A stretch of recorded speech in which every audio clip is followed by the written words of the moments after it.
नमस्कार, स्वागत है। आज हम करेंगे आचार्य हजारी प्रसाद द्विवेदी जी के निबंध मनुष्य ही साहित्य का लक्ष्य है। इसका सारांश आज हम जानेंगे, तो आइए देखते हैं। सबसे पहले इसमें परिचय की अगर बात करें तो हजारी प्रसाद द्विवेदी जी का यह निबंध साहित्य के सामाजिक मानवीय दायित्व का घोषणा पत्र है। यानी समाज के प्रति मानव का क्या दायित्व बनता है, उसकी घोषणा इस निबंध के माध्यम से की गई है।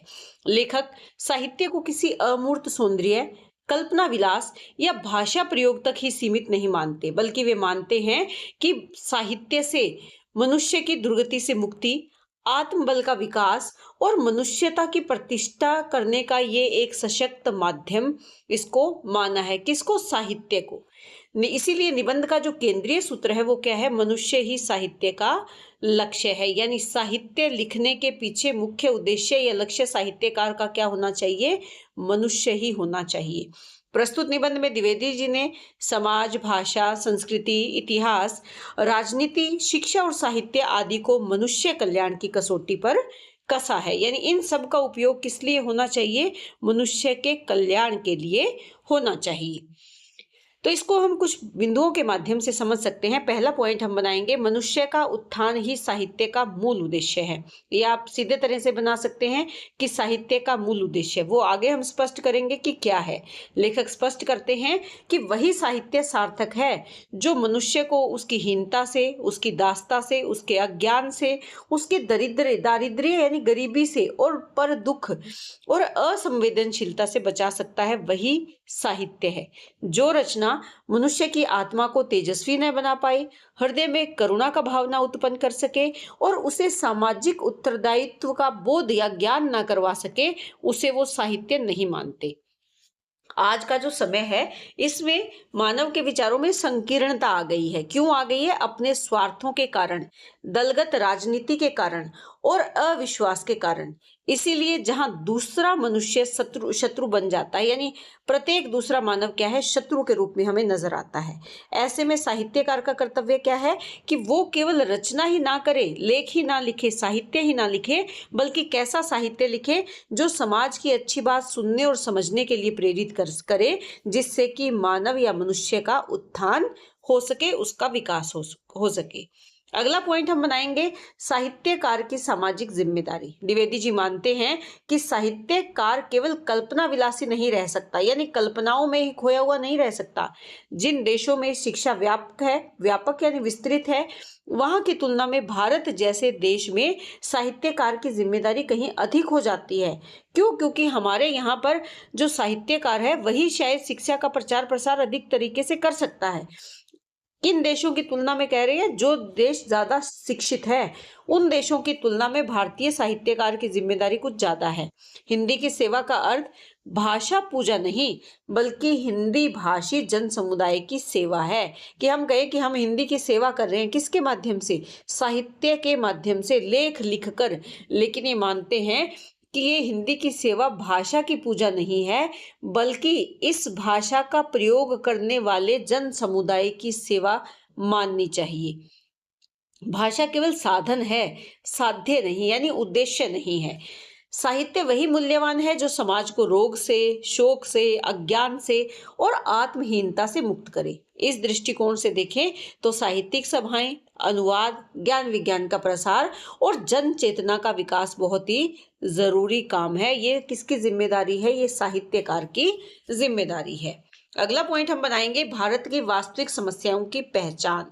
लेखक कल्पित शत्रुओं से लड़ने के बजाय प्रत्यक्ष भारत के गांवों और शहरों में फैले हुए जातियों और संप्रदायों में जो बटा हुआ देश है, अशिक्षा और रोग से पीड़ित जो मानव है, उस समाज को देखने का आग्रह करते हैं, निवेदन करते हैं।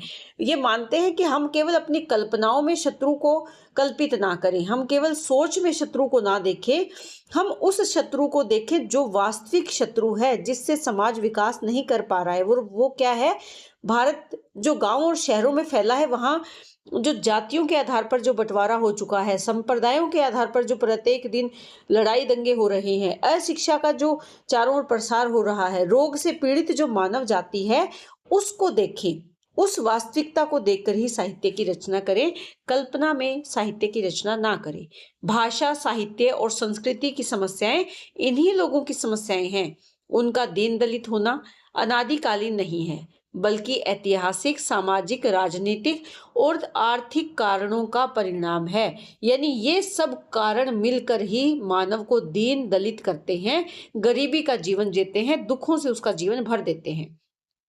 जब तक साहित्य इन कारणों की पहचान करके समाधान की दिशा में नहीं बढ़ेगा, तब तक वो बेकार है, निरर्थक है, उसका कोई अर्थ नहीं है। इसलिए साहित्य या साहित्यकार का कार्य क्या है कि वो समाज की या भारतवर्ष की वास्तविक समस्याओं को पहचाने और अपने साहित्य के माध्यम से उनको उद्घाटित करे।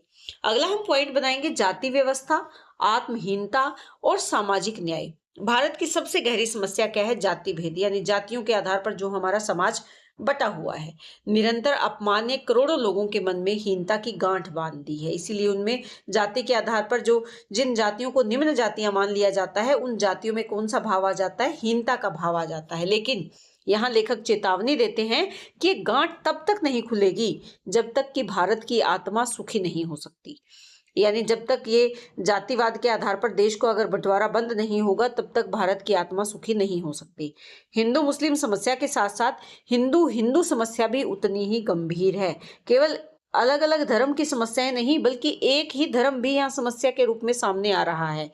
एक जो हिंदू धर्म है, उसमें भी जो अपने आप को उच्च कुल का मानते हैं, वो दूसरों के प्रति अन्याय करते हैं, उनका अपमान करते हैं। यानी हिंदू हिंदू भी एक दूसरे के वैर विरोध अपने से रखते हैं।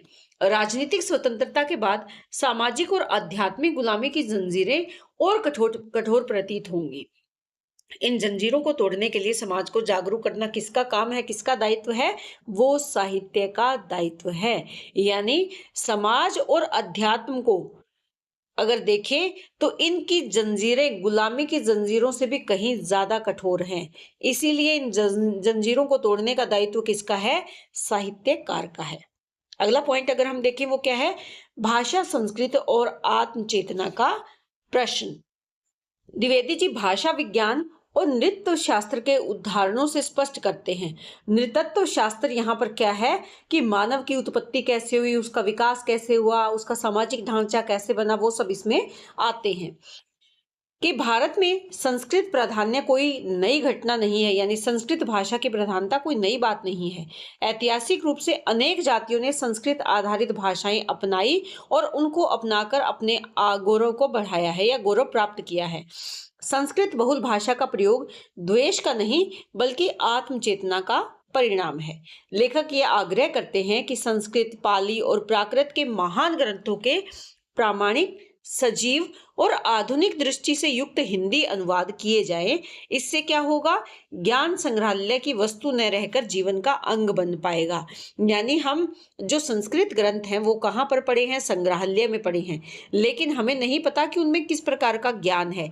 जो सामान्य जनता है वो उस ज्ञान को प्राप्त नहीं कर पाती।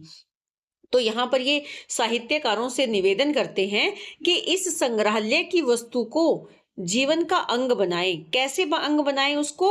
अनुवाद के द्वारा, यानी उसका सटीक और स्पष्ट भाषा के माध्यम से अनुवाद होना चाहिए, ताकि वो सामान्य जनता के ज्ञान का अंग बन सके, उसके जीवन का अंग बन सके।